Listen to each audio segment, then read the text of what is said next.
Hello everyone, welcome to my channel Rishu's kitchen and health. అందరూ ఎలా ఉన్నారండి? బాగున్నారా? ఈరోజు మనం పప్పులేమి నానబెట్టకుండా ఉదయాన్నే ఎలాంటి హడావుడి లేకుండా 10-15 నిమిషాల్లో గోధుమ రవ్వతోటి ఇన్స్టంట్ దోశని ఎలా తయారు చేసుకోవాలో చూడబోతున్నామండి. ఈ దోశలు చాలా సాఫ్ట్గా టేస్ట్గా ఉంటాయి. వర్కింగ్ లేడీస్, బ్యాచిలర్స్ ఎవరైనా ఇట్టే చేసుకోవచ్చండి. ముందుగా ఒక గిన్నెలోకి 1 కప్పు గోధుమ రవ్వ తీసుకోవాలి. సన్నటి రవ్వ అయినా తీసుకోవచ్చు, లేకపోతే మందపాటి రవ్వ అయినా తీసుకోవచ్చు. ఏ కప్పుతో గోధుమ రవ్వ తీసుకున్నామో అదే కప్పుతోటి 1 కప్పు పెరుగు తీసుకోవాలి. మీరు పెరుగుకు బదులుగా మజ్జిగ అయినా వాడుకోవచ్చు. పుల్లటి మజ్జిగ అయితే ఇంకా టేస్ట్గా ఉంటుంది, దోశ అనేది సాఫ్ట్గా వస్తుంది. 1 స్పూన్ తీసుకొని ఈ రవ్వ మొత్తం పెరుగులో కలిసిపోయే విధంగా ఒకసారి కలుపుకోవాలి. మూత పెట్టుకొని ఒక 10 నిమిషాల పాటు రెస్ట్ ఇవ్వాలి.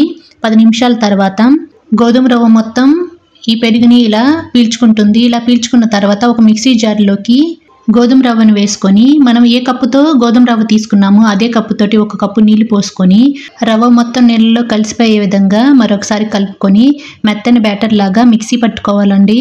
బ్యాటర్ కన్సిస్టెన్సీ అనేది ఇలా రావాలి. ఈ బ్యాటర్ని ఒక గిన్నెలోకి తీసుకొని రుచికి సరిపడినంత salt, 1/2 teaspoon baking soda వేసుకొని ఈ పిండిలో కలిసిపోయే విధంగా స్పూన్ తోటి బాగా కలుపుకోవాలి. 1 నుంచి 2 నిమిషాల పాటు చూపిస్తున్న విధంగా కలుపుకుంటే దోశ సాఫ్ట్గా వస్తుంది. మీరు కనుక మా ఛానల్ని ఫస్ట్ టైం చూస్తున్నట్లయితే please subscribe my channel and మీ వంతు సపోర్ట్ని మన ఛానల్కి తప్పకుండా ఇవ్వండి.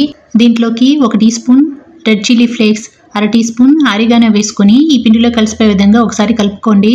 మీకు ఇంట్రెస్ట్ ఉంటే వీటిని యాడ్ చేసుకోవచ్చు, ఇంట్రెస్ట్ లేని వాళ్ళు స్కిప్ చేయొచ్చండి.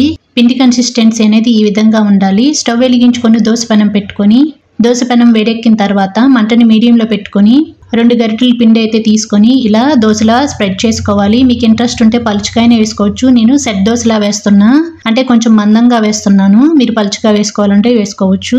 ఈ దోశ కొంచెం వేడెక్కిన తర్వాత కొద్దిగా ఆయిల్ చల్లుకొని 2 వైపులా గోల్డెన్ బ్రౌన్ కలర్ వచ్చేంత వరకు కాల్చుకొని ఒక సర్వింగ్ ప్లేట్లోకి తీసుకోవాలి.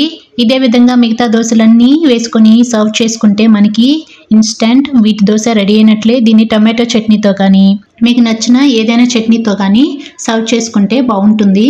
ఈ దోశని 10-15 నిమిషాల్లో ఇట్టే చేసుకోవచ్చండి. టైం కూడా సేవ్ అవుతుంది. మనం బ్యాటర్ని ప్రిపేర్ చేసుకునేటప్పుడు వాటర్ క్వాంటిటీ అనేది ఎక్కువగా యాడ్ చేసుకోకూడదండి. నేను చూపించిన కొలతలతోటి ఒకసారి ట్రై చేయండి, సాఫ్ట్గా వస్తాయి దోశలు. అంతేనండి. మా వీడియో కనుక మీకు నచ్చినట్లయితే లైక్ చేయండి, మీ ఫ్రెండ్స్కి రిలేటివ్స్కి షేర్ చేయండి, కామెంట్ చేయండి, సబ్స్క్రైబ్ చేయండి. Thanks for watching.